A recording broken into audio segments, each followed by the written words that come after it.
Bon après-midi à vous. Soyez la bienvenue à cette autre opportunité de raisonner sur l'actualité internationale. Le pape François est décédé d'un AVC ce lundi 21 avril 2025 à l'âge de 88 ans dans sa résidence du Vatican, la Casa Santa Marta. Au-delà de sa dimension religieuse, le pape, en tant que leader de l'Église catholique, joue un rôle géopolitique significatif à l'échelle mondiale. En tant que souverain pontife, il dirige un vaste royaume de près d'1,3 milliard de fidèles, faisant de lui le chef de la plus grande communauté religieuse au monde. Ce que l'on ne peut négliger, c'est que depuis près de 2000 ans, le pape a été un acteur central dans les affaires mondiales. Cette situation nous donne donc l'occasion de réfléchir sur la signification de cette disparition. Qu'est-ce que, de manière empirique, le monde a réellement perdu? Quel est son rôle, son influence? Nous allons donc dans cette réflexion nous interroger sur l'influence de la papauté sur la scène internationale. Comment caractériser le rôle du Saint-Siège dans le contexte international? Sachez tout d'abord que le pouvoir du souverain pontife se manifeste par son influence normative, voyez-vous, au sein de son propre domaine, c'est-à-dire celui de la foi et des mœurs, à travers ses encycliques, ses enseignements pontificaux, ainsi que ses allocutions. Le pape établit des priorités thématiques et des exigences éthiques qui peuvent également servir de directive à l'action pour les catholiques. Vous voyez, par exemple, sous le pontificat de François, la question des migrants ainsi que des réfugiés est devenue un enjeu mobilisateur constant. Cela explique pourquoi, c'est-à-dire cette influence de la capacité d'impacter du point de vue mondial sur la foi et puis les mœurs. Cette capacité mondiale explique pourquoi certains acteurs du mouvement wokiste attendent avec impatience une éventuelle reconnaissance officielle des pratiques contre nature telles que le mariage pour tous. De plus, le pape exerce un pouvoir médiatique considérable, structuré autour des médias catholiques, télévision, radio, presse, réseaux sociaux, ainsi que l'ensemble des médias qui relaient la pastorale mondialisée des papes depuis Jean-Paul II. La singularité du Saint-Siège sur la scène internationale se manifeste à travers la couverture médiatique mondiale qui a agi à la fois comme un reflet et un amplificateur de cette distinction. Par la suite,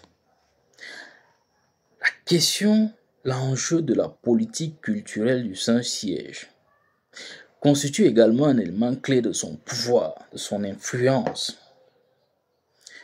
Bien que ses contours soient parfois flous, l'enseignement catholique, allant de l'éducation primaire à l'enseignement supérieur, représente le premier acteur privé mondial dans ce domaine. Vous voyez, il y a un comportement traditionnel, conventionnel dans la plupart de nos nations. Dans de nombreux pays, les universités catholiques pontificales demeurent des centres d'intellectuels et culturels dynamiques, jouant un rôle significatif dans la formation des élites politiques et économiques. Vous voyez, l'engagement culturel de la diplomatie vaticane se manifeste clairement au sein d'organisations telles que l'UNESCO et à travers des académies pontificales. De plus, les lieux de pèlerinage continuent d'attirer un grand nombre de fidèles, structurant ainsi la culture populaire dans de nombreuses régions. En clair, une prise en otage de la réflexion et de la mise à disposition au niveau global d'une élite formée sur la base de la philosophie et de l'idéologie catholique par le biais de ces centres de civilisation, notamment les écoles primaires, secondaires et puis les instituts universitaires. Ensuite, le pape dispose d'un pouvoir diplomatique qu'il est essentiel de caractériser. Et nous allons le faire en énonçant essentiellement les grandes directions, mais ce sont à la réalité des véritables sujets de thèse. La première dimension est celle du médiateur. Le Saint-Siège a historiquement joué un rôle de bons offices, notamment en s'engageant dans le conflit israélo-palestinien, en accueillant les deux leaders politiques au Vatican ou en facilitant des rencontres informelles entre Cuba et les États-Unis. Vous voyez, ainsi, le pape raffirme la présence du Saint-Siège sur l'échiquier international. La deuxième dimension est celle du médecin ou l'humanitaire. À Lampedusa, en Sicile, à Lesbos ou alors au Parlement européen, le pape s'emploie à dénoncer la mondialisation de l'indifférence envers les migrants, les réfugiés et plus largement les exclus. Cela positionne l'Église dans le domaine de l'action caritative. Enfin, la troisième dimension est celle du protestataire ou alors simplement du lanceur d'alerte. Dans les forums internationaux où la diplomatie pontificale est active, le pape critique régulièrement l'ordre international néolibéral et le capitalisme financier, s'exprimant à l'UNESCO ou au Conseil de l'Europe, ou alors au Conseil économique et social des Nations Unies.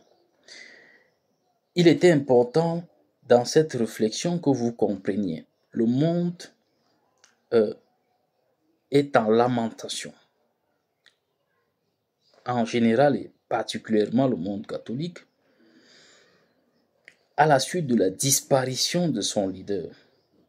Mais il ne s'agit simplement pas d'un effet de mode ou alors d'un exercice superfétatoire.